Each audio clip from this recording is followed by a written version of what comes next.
हरि ओम तत्सत। हरि ओम तत्सत। अयोध्या स्थित काल कुलालय से प्रवाहित हो रही इस ज्ञान चर्चा में सबकी सहभागिता श्लाघ्य है और सभी सहभागी सद्भावी सुजनों सज्जनों का हार्दिक अभिनंदन है। विगत 2 दिनों से अग्निजाया स्वाहा और स्वधा पर परिचय परिचर्चा क्रमशः गतिमान हो रही है। आज यज्ञ की पत्नी दक्षिणा पर कुछ विशेष जानकारी हम आपको देने जा रहे हैं। ब्रह्मवैवर्त महापुराण के 41वें अध्याय में ब्रह्मा के मुखारविंद से यह निश्चित है कि सुशीला नाम की गोपी जो राधिका जी की प्रधान सखी थी, वह कृष्ण की दाहिनी गोद में बैठ गई थी और राधिका जी ने उसको यह शाप दे दिया, जिस शाप के चलते उसे गोलोक से पृथ्वी पर आना पड़ा। वह श्री कृष्ण के संस्पर्श पुण्य के प्रभाव के फलस्वरूप दक्षिणा नाम से विख्यात हुई। उनके दक्षिण क्रोध में वह विराजमान भी थी। जैसा कि पहले मैं कह चुका हूं कि पति की दक्षिण अर्थात दाहिनी गोद में रहने के कारण उसे दक्षिणा कहा गया। एक बार देवताओं ने परस्पर मिलकर एक महायज्ञ का आरंभ किया। पूर्णाहुति के पश्चात फल की प्राप्ति न होने पर वे देवगण खिन्न मन हो गए और पुनः प्रजापति के पास पहुंच गए। उन्होंने नारायण प्रजापति से उन्होंने अपनी समस्या का समाधान की समीहा अभिव्यक्त की। उन्होंने नारायण का ध्यानस्थ होकर चिंतन पूजन किया। तदनंतर भगवान नारायण और महालक्ष्मी ने अपनी देह से मनुष्य लक्ष्मी दक्षिणा को निकालकर ब्रह्मा को सौंप दिया। तदनंतर ब्रह्मा ने उस दक्षिणा को यज्ञ को के करकमलों में सौंप दिया और यज्ञ ने हर्षित होकर के विधिवत उसकी पूजा अर्चना एवं स्तुति करते हुए उसे ब्रह्मा के आदेश पर पत्नी के रूप में स्वीकार किया, ग्रहण किया। यज्ञ से दक्षिणा का संसर्ग होने के फलस्वरूप अनंतर 12 वर्ष पर्यंत गर्भधारण करने के पश्चात समस्त कर्मों का फलस्वरूप एक पुत्र उत्पन्न हुआ। दक्षिणा सज्जनों को उनके कर्मों का फल प्रदान करती हैं। यह फल ही पुत्र है। वेद वेत्ताओं का कहना है कि यज्ञ अपनी पत्नी, दक्षिणा और पुत्र फल के साथ कर्मों कृत्यों का सुफल प्रदान करती हैं।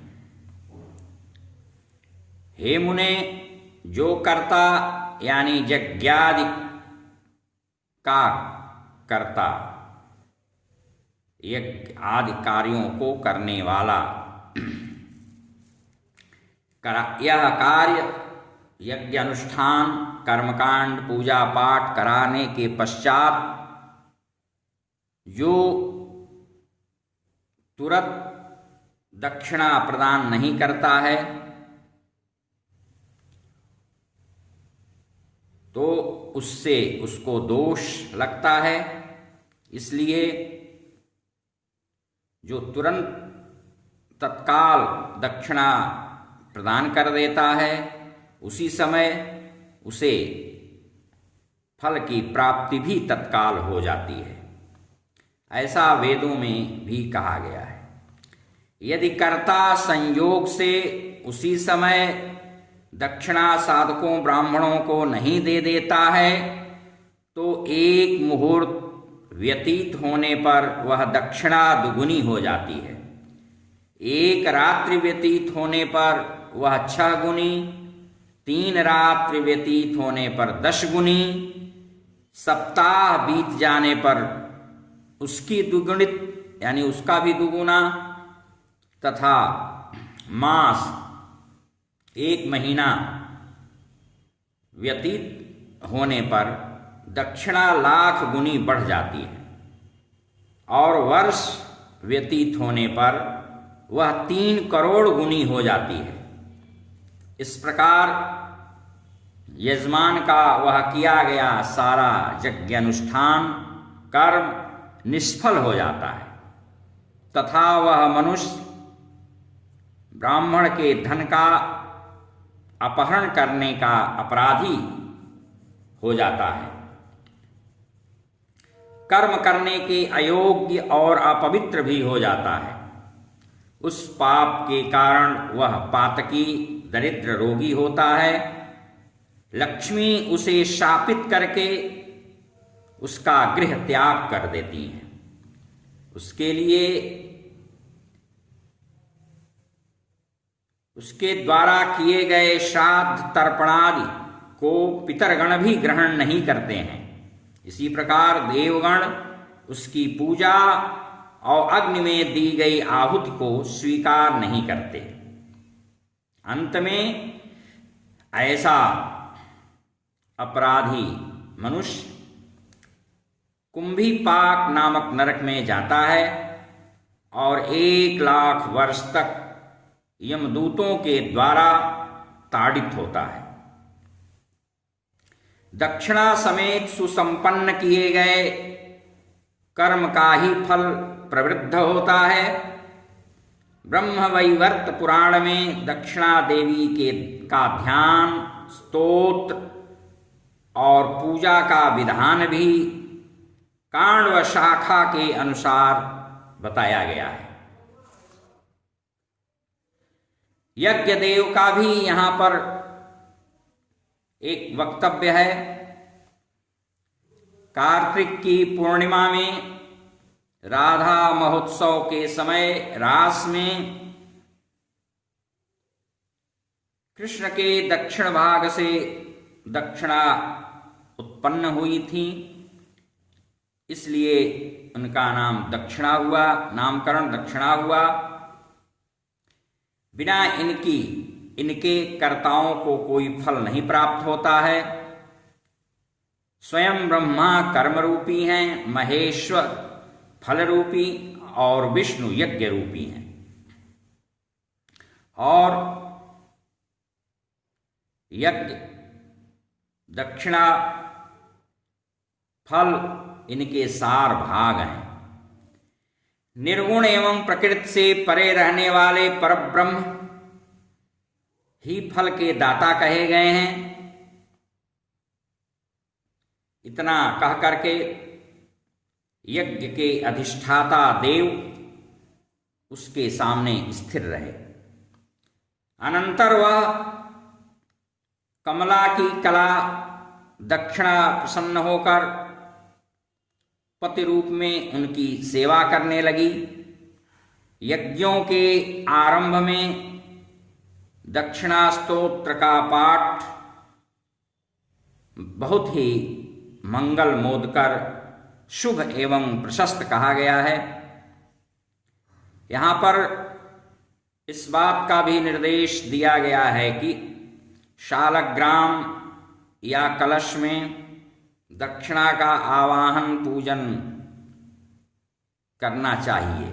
ऐसा जो करता है तो उसके कर्मों में, कार्यों में दक्षता प्रदान करती हैं और समस्त कर्मों में वह कुशल होता है। देवी को वेदोक्त विधान से पादार्घ्य प्रदान करके ओम श्रीं क्लीं ह्रीं दक्षिणायै स्वाहा इस मंत्र से दक्षिणा की पूजा की जानी चाहिए। ये सुखप्रद, प्रीत प्रदायक, कर्मों की फलप्रदात्री देवी हैं। आगे ग्रंथ में इनकी विस्तृत फलश्रुति का वर्णन किया गया है। इस प्रकार दक्षिणा की महत्ता का प्रतिपादन बहुत ही सुंदर, प्रामाणिक और मनोरंजक ढंग से इनका चित्रण ब्रह्मवैवर्त पुराण में हुआ है। और किसी भी कर्म अनुष्ठान के बाद ब्राह्मणों को देय दक्षिणा तुरंत प्रदान कर देना चाहिए, जिससे किसी प्रकार के अपराध का, पाप का दोषी और भागी हम न बने। हरि ओम तत्सत। हरि ओम तत्सत।